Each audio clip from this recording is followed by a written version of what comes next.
High বন্ধুরা, unique kitchen recipe চ্যানেলে আপনারা সকলকে স্বাগত জানাই। কেমন আছেন? আশা করছি ভালোই আছেন। আমিও খুবই ভালো আছি। প্রতিদিনের মতো আবার একটি নতুন রেসিপি নিয়ে হাজির হলাম। আমরা বিভিন্ন ধরনের ঘন্ট খেয়েছি। আজ আমি আলু শাকের ঘন্ট বানাবো, তাও আবার বিউলির ডাল দিয়ে। তো চলুন কী কী লাগছে এবং কিভাবে বানাতে হয় আলু শাকের ঘন্ট আজ আমি এই রেসিপিতে দেখাবো।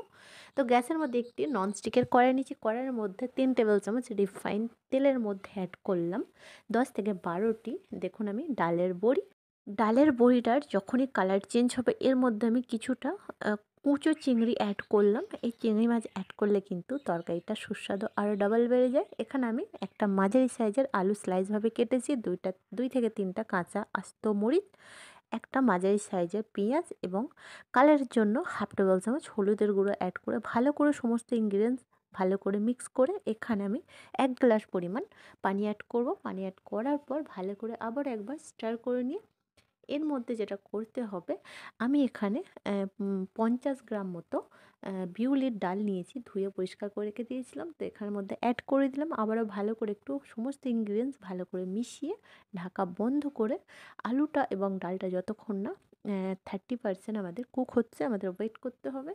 এখানে একটা ছোটো টিপস দিই, অবশ্যই বিউলির ডালটাই নেওয়ার চেষ্টা করবেন। আমি হাতার মাধ্যমে জাস্ট হালকাভাবে প্রেস করে এর মধ্যে স্বাদ অনুযায়ী লবণটাও অ্যাড করে দিলাম।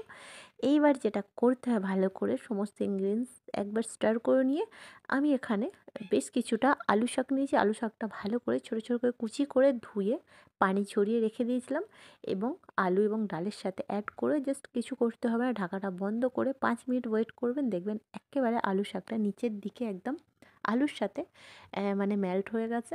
তো এইবার কী করতে হবে, ঢাকাটা ওপেন করে হাতার মাধ্যমে একটু জাস্ট সমস্ত ইনগ্রিডিয়েন্টস সঙ্গে অ্যাড করে নিচ্ছি।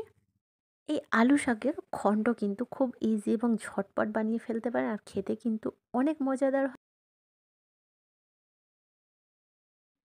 এইবার কি করতে হবে, গ্যাসের ফ্লেম হাই করে হাতার মাধ্যমে এইভাবে একটু ভালো করে স্টার করে এবং হালকা হাতে হালকা হালকা প্রেস করে একদম সমস্ত ইনগ্রিডিয়েন্টস যখন একেবারে মেল্ট হয়ে যাবে তখন দেখবেন আমাদের আলু শাকের ঘন্ট একদম ফাইনালি রেডি।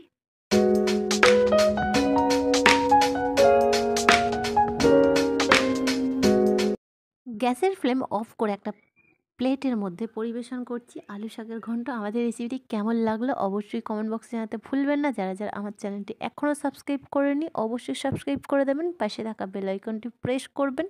ভালো থাকবেন, সুস্থ থাকবেন, সাথে থাকবেন। আবারও দেখা হচ্ছে নতুন একটি রেসিপির সাথে।